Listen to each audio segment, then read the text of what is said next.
So మనతో పాటు 3D printing technology తయారు చేసిన ఒక డిబ్బీ ఉందన్నమాట. ఇది ఒకసారి మీకు ఇంట్రెస్టింగ్గా ఉండి చూపిస్తాను. ఇది చూసారు, ఇక్కడ ఏమైనా డబ్బులు వేస్తే ఇది ఆటోమేటిక్గా మింగేస్తుంది అనమాట. సో ఇటువంటిది 3D ప్రింటింగ్ టెక్నాలజీ తయారు చేస్తారు. అసలు 3D ప్రింటింగ్ టెక్నాలజీకి ఎటువంటి స్కిల్స్ అవసరం, అలానే 3D ప్రింటింగ్ టెక్నాలజీ ఫ్యూచర్ ఎలా ఉండబోతుంది, స్టూడెంట్స్ వాళ్ళు చదువుతున్న తర్వాత గ్రాడ్యుయేషన్ అయిన తర్వాత ఎంత జీతం వస్తుంది అనేది మనతో పాటు రాజేష్ గారు ఉన్నారు. 3D ప్రింటింగ్లో ఎక్స్పర్ట్ అనమాట. రాజేష్ గారు, అసలు 3D ప్రింటింగ్ డొమైన్లోకి ఎలా ఎంటర్ అయ్యారు? మీరు బీటెక్ ఏం కోర్స్ చేశారు? బీటెక్ వచ్చేసరికి ఈసీఏ చేశాను సార్. కాకపోతే దీంట్లో ఏంటి అంటే 3D ప్రింటింగ్ అనేది మనకి లైక్ మెయిన్గా వచ్చేసరికి డిజైనింగ్ స్కిల్స్ అయితే ఉండాలి సార్. అంటే లైక్ ఇన్నోవేటివ్ స్కిల్స్ ఉండేసి మనకి ఓన్గా అంటే మనకి చాలా ఐడియాస్ వస్తూ ఉంటాయి. ఆ ఐడియాస్ని మనకి జస్ట్ మనం ప్రజెంట్ చేయాలి అంటే ఓన్లీ ఓరల్గానే అవుతుంటుంది తప్ప మనకి ఫిజికల్ ఆబ్జెక్ట్ ఏది మనం చూపించలేము. సో అందుకోసం ఏంటి అంటే ఈ 3D డిజైనింగ్ ఏంటంటే మన ఐడియాస్ని ఇది బయటకు తీసుకొని వస్తుంది. లైక్ ఏంటి అంటే మనం ఏదైనా ఒక డిజైన్ చేస్తే ఫిజికల్ ఆబ్జెక్ట్ కింద వస్తుంది. అది ఇన్నోవేటివ్ ఐడియాస్ అనుకోండి, ఇన్ కేస్ మనకి ఏదైనా ఒక ఐడియా వస్తే అది మార్కెట్లో దొరకదు ఖచ్చితంగా. సో అలాంటి వాటిని మనం ఇక్కడ రెడీ చేసుకుని మన ఓన్ ప్రొడక్ట్స్ని మనం డెవలప్ చేసుకునే విధంగా ఉంటుంది సార్.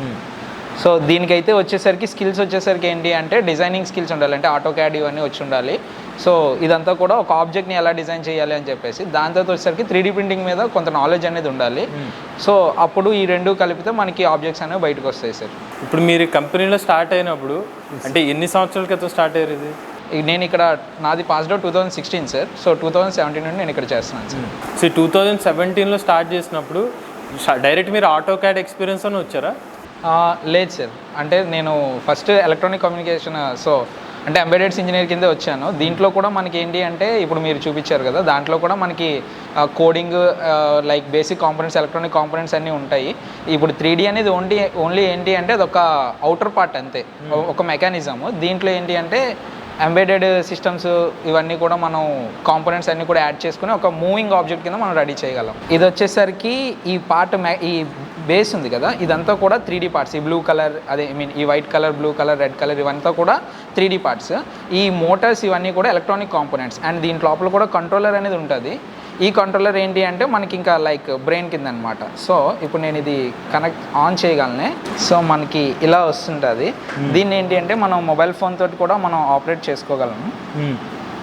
బ్లూటూత్తో కనెక్ట్ చేస్తున్నాను నేను. సో ఇలా మనం మూమెంట్ అనేది ఇది వచ్చేసరికి అవుటర్ పార్ట్ మెకానికల్ పార్ట్ అంతా కూడా 3D ప్రింటెడ్ ఆబ్జెక్ట్. ఇది మూవ్ అవ్వాలి అంటే ఎలక్ట్రానిక్ కాంపోనెంట్స్ అనేవి ఉండాలి. సో కోడింగ్ రాసుకొని ఇంకా మిగతా అంతా కూడా ఆపరేషన్ మనం చేసుకోవచ్చు. లెఫ్ట్ డైరెక్షన్,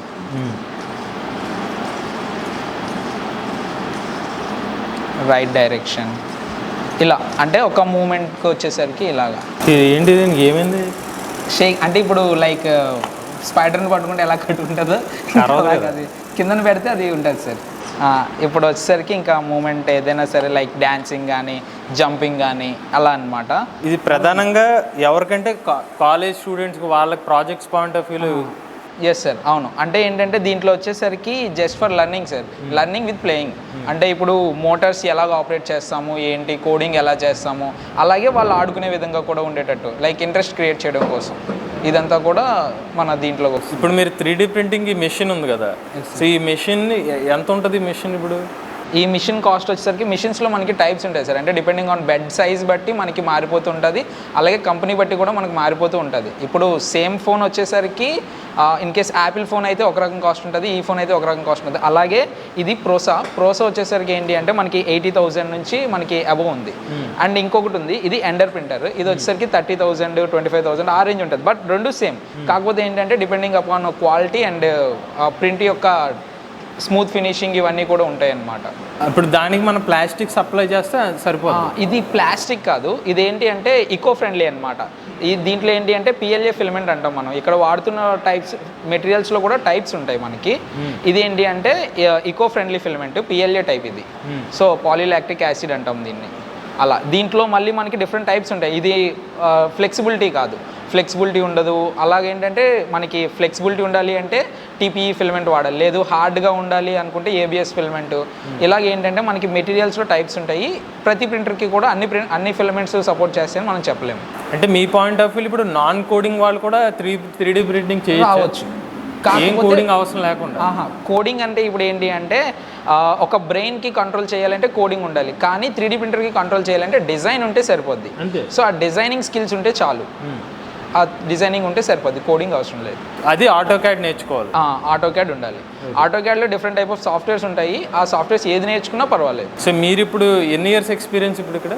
నాకు దీంట్లో 4 years ఎక్స్పీరియన్స్ ఉంది సార్. ఈ 4 years ఎక్స్పీరియన్స్ పాయింట్ ఆఫ్ వ్యూలో ఒక ఇనీషియల్గా స్టార్ట్ అయినప్పుడు 3D ప్రింట్, మీ 3D ప్రింట్ ఇంజనీర్ అంటారా వీళ్ళని? 3D ప్రింట్ ఇంజనీర్కి జీతం ఎంత ఉంటుంది ఒక బిగినర్గా ఎక్స్పీరియన్స్ పాయింట్లో? ఫ్రెషర్కి వచ్చేసరికి ఒక 25,000 ఉండొచ్చు. ఆ ఎక్స్పీరియన్స్ క్యాండిడేట్స్ వచ్చేసరికి ఇంకా వాళ్ళ దాన్ని బట్టి ఉంటుంది సార్, అంటే డిజైనింగ్ చేసిన ప్రోడక్ట్ బట్టి ఉండొచ్చు అనుకుంటున్నాను. అంటే ఎక్స్పీరియన్స్ ఒక 50,000 1 lakh కూడా సంపాదించవచ్చు. 1 lakh అంటే 50,000 వరకు వెళ్ళొచ్చు, 45 ఆ రేంజ్. ఓకే. సో ఓవరాల్గా మీరు 3D ప్రింటింగ్లోకి వెళ్తే ఫ్యూచర్ ఎలా ఉండబోతుందని మీరు చెప్పగలుగుతారు? ఇప్పుడు ఫ్యూచర్ అంతా కూడా ఇంకా 3D ప్రింటింగే సార్. అంటే దీంట్లోని డిఫరెంట్ కేటగిరీస్ ఉంటాయి సార్. లైక్ అంటే ఇప్పుడు 3D ప్రింటింగ్ అనేది ఒకటి కాదు, లైక్ మిలిటరీ అప్లికేషన్స్ అని చెప్పేసి, అలాగే హౌస్ హోల్డ్ అప్లికేషన్స్ అని చెప్పేసి, లేదు ఫ్యాషన్ అప్లికేషన్స్, మూవీ అప్లికేషన్స్, ఇలా వెళ్తున్న దాన్ని బట్టి వాళ్ళకి శాలరీ ప్యాకేజ్ అనేది మారిపోతూ ఉంటుంది, ఫిక్స్డ్గా ఒకటే ఉంటుంది అని మనం చెప్పలేము. అలానే ఇప్పుడు 3D ప్రింటింగ్కి ఏఐకి ఏమైనా సంబంధం ఉందా? ఇప్పుడు ఏ అనేది వచ్చేసరికి ఏంటి అంటే అది కంప్లీట్లీ ఆర్టిఫిషియల్ ఇంటెలిజెన్స్, అంటే అది జస్ట్ దానంతట అది ఆలోచించి చెప్పాలి. కానీ ఇప్పుడు ఎక్కడి నుంచో వాయిస్ వచ్చేస్తుంది అంటే అది కరెక్ట్ కాదు, దానికి ఒక షేప్ అనేది ఉండాలి కదా, ఆ షేప్ అనేది 3D ప్రింటింగ్ ఇస్తుంది. ఇప్పుడు ఆ ఏ అనేది హ్యూమన్ షేప్లో ఉండాలనుకోండి, ఆ హ్యూమన్ షేప్ అనేది 3D ప్రింటర్ రెడీ చేస్తుంది. అలా అనమాట. ఇప్పుడు అవుటర్ పార్ట్ కనిపించాలి అంటే 3D ప్రింటర్ ఖచ్చితంగా ఉండాలి. అది ఆర్టిఫిషియల్ ఇంటెలిజెన్స్ కింద అవ్వాలి అనుకుంటే కోడింగ్ ఉండాలి. ఈ రెండు. సో ఏ అనేది కోడింగ్ రూపంలో పనికి వస్తుంది. ఓన్లీ కోడింగ్, ఏ అనేది ఓన్లీ కోడింగ్, అది బయటికి కనిపించాలి అనుకుంటే 3D ప్రింటింగ్. రెండు ఇంటర్లింక్. ఇప్పుడు 3D ప్రింటర్ వచ్చేసరికి ఏంటి అంటే లైక్ అన్ని ఫీల్డ్స్లోకి వచ్చింది. ఇంతకుముందు హౌస్ కన్స్ట్రక్ట్ చేయడానికి వచ్చేసరికి 3 months 6 months అలా పట్టేది కదా, ఇప్పుడు వచ్చేసరికి ఏంటి అంటే 1 weekలో కంప్లీట్ అయిపోతుంది హౌసెస్ అనేవి కూడా. అండ్ ఇప్పుడు 3D ప్రింటెడ్తోనే హౌసెస్ ఇవన్నీ కూడా కన్స్ట్రక్ట్ చేస్తున్నారు. రీసెంట్గా లైక్ టెంపుల్స్ అని ఇవన్నీ కూడా కన్స్ట్రక్ట్ చేస్తున్నారు సార్. సో చూసారుగా రాజేష్ గారు ఒక 3D ప్రింట్ ఇంజనీర్గా ఎక్స్పీరియన్స్ పాయింట్ ఆఫ్ వ్యూలో బాగానే సంపాదిస్తున్నారు అనమాట. అలానే ఈయన మెయిన్గా వచ్చేసరికి ఇమాజినేషన్ ఇంపార్టెంట్ అని చెప్తున్నారు. ఒక 3D designer point of view even మీరు కోడింగ్ కూడా ప్రైమరీ కాదని చెప్తున్నారు. ఒక మన ఇమాజినేషన్ పాయింట్ ఆఫ్ వ్యూలో కొత్త ఐడియాస్ని క్రియేట్ చేయగలిగితే కోడింగ్ అనేది ఇబ్బంది అయితే కాదు. మీరు ఆటో క్యాడ్ సంబంధించిన సాఫ్ట్వేర్ నేర్చుకుంటే మీరు సక్సెస్ అవ్వచ్చు అనమాట. మీలో కూడా ఎవరైనా ఏ సంబంధించి ఎక్స్పర్ట్స్ అయితే కనుక మీ ఏ నాలెడ్జ్ని మాతో షేర్ చేద్దాం అనుకున్నట్లయితే డిస్క్రిప్షన్లో ఉన్న ఫామ్ లింక్ని ఫిల్ చేయొచ్చు. మీ యొక్క ఎక్స్పర్ట్ టాక్ వీడియోస్ని కూడా మన ఛానల్లో అప్లోడ్ చేస్తాం. ఈ వీడియో కనుక మీకు నచ్చినట్లయితే ఏ తెలుగు ఛానల్ సబ్స్క్రైబ్ చేసుకోండి.